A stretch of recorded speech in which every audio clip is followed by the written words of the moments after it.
Hello guys, welcome back to the channel. In this today's video, I'm going to show you how you can make someone else as admin on your Instagram group chat. So guys, first of all, open your Instagram application on your phone.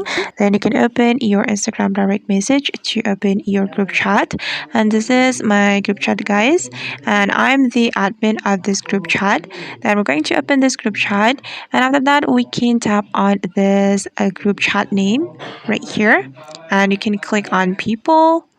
Then you can select someone that you want to make as admin on your group chat.